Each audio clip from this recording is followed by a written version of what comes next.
was on YouTube, but I'm finna talk about. I would have had a scraping part 2 video, but I had to get a new phone over the weekend because my phone got water damage from that nasty Biloxi water. So, and my phone didn't back up none of the videos from the weekend, so I lost everything I recorded at scraping. So the stuff that's on the YouTube video is the only stuff from scraping I could see. But that's over that. But y'all remember how I said the tow company had dropped my truck and I was dealing with all that? It's an update on the truck. This is what the truck looked like before he started fixing on it. Gold and notes, put it all in my stack. Gold and notes, put it all in my stack. Gold and notes, put it all in my stack. Walked out, left out. Yeah. Gold and notes, put it all in my stack. Walked out, left out too.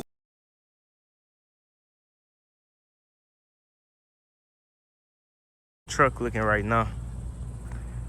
Body shop, my uncle body shop, they didn't start fixing on it already. Took all the beat bumpers off and stuff. Little alignment. Had to change the tie rods in the both outers got changed. But that's that. Still got the 2 levels stacked. Still leaning. Let me show y'all the bumper and stuff. Here go my bumper and stuff. Beat up 12 gen bumper.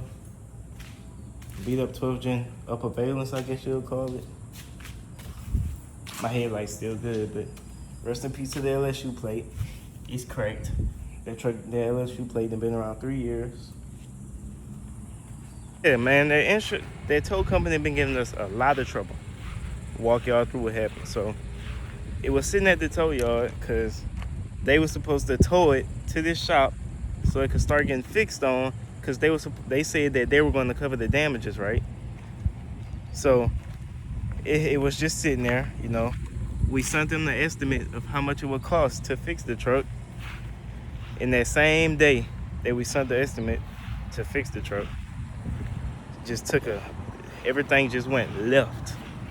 So we called them, you know, was trying to talk about them bringing it to the tow shop. I mean, not the tow shop, the body shop, so it could get fixed. And they go tell us the truck not here. They say the auction came pick my truck up about 2 hours ago. So that happened. They tried to send my truck to the auction. They didn't let any of us know. Then they lied and called my bank and told them that I abandoned my vehicle and that they haven't been able to get in any contact with us, which was a blatant lie. And we have multiple sources of evidence proving that we was in contact with them the whole time, that they tried to say that I abandoned my vehicle and that they couldn't get in any contact with us. So it made the news and everything. I'll put the news clip in the video right here. From Channel 2, this is WBRZ News 2 at 6. A TikTok post about a squatted F-150 and the ordeal it has gone through has gone viral. That truck was towed and damaged in the process, then somehow ended up in an auction house. 2 on Your Side's Brittany Weiss shares this story. It all started in the early morning hours of June 14th. All the family wants is for someone to pay the bill. It's auction day at Oakview Auto Auction. One truck on this lot has been on quite the journey. Any body damage the tow company did, it wasn't none of this before then. Then we have all the... At least $1,800 worth. It happened after Savion Ketchens was pulled over. This squat is technically illegal. And he was saying how he has to tow it. He can't just give a ticket. Ketchens showcases his truck often on TikTok. He filmed BRPD and Roadrunner Towing doing its job. That's now gone viral. But on the way to the tow yard, and we just heard a loud bang. The wheels rode off the tow lift and it caused some damage. In the days following, Mom, Tamika Dumas, worked to get the situation addressed. He assured us that they would take care of the damages. We wouldn't be charged storage fees.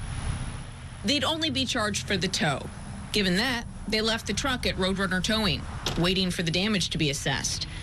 So how did it end up here at the auto auction? Roadrunner Towing went over the documents with me. They say that they did everything by the book. It was the lien holder that came to pick up the truck. Why?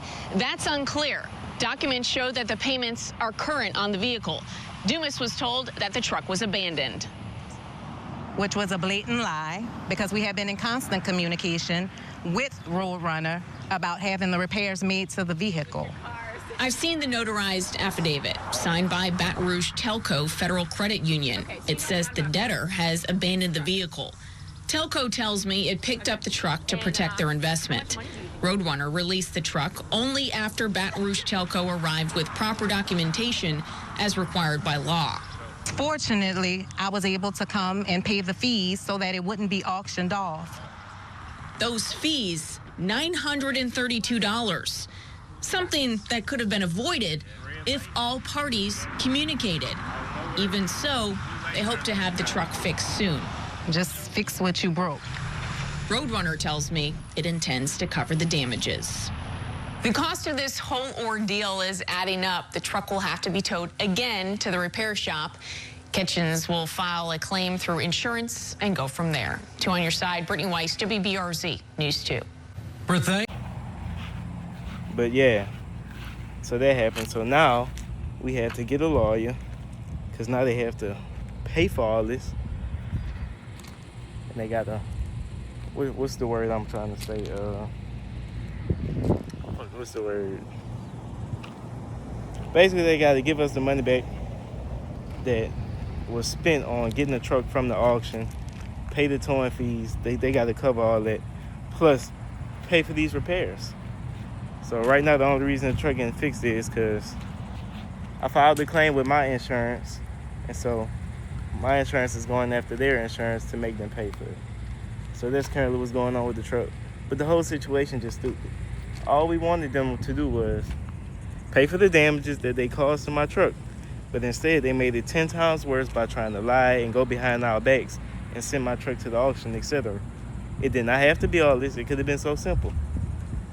But that's what we have right now with the truck. Yeah, that's what we have with the truck. So it's gonna be here getting fixed.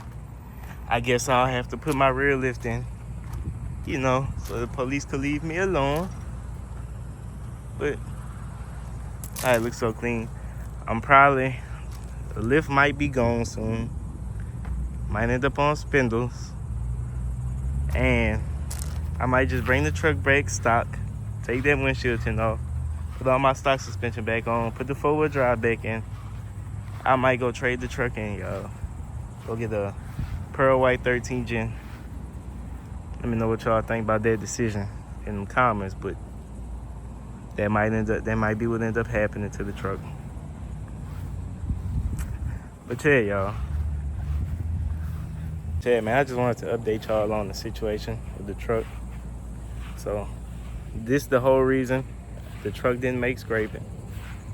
I would have went to the Alabama meet we had this that they had this past weekend, but couldn't go because this how my truck looking right now. And I'm not gonna have my truck for our 4th of July show. But I think my truck might be ready for August 9th. The cruise in Bayou Show and Slidell. I'm gonna probably make it to that. Maybe I'll still have the lift around that time. Who knows? It may be on, may not be, but there's that. But yeah, man. Sad case. But there's that situation. I'm gonna hit y'all. I don't know when I'm making another video. I want to start being consistent on something though. Start posting regularly. See where I could go with this YouTube stuff. I hope I could go somewhere with it for real. One day I'm gonna start making truck driving videos while I'm at work. But yeah, y'all. That's it.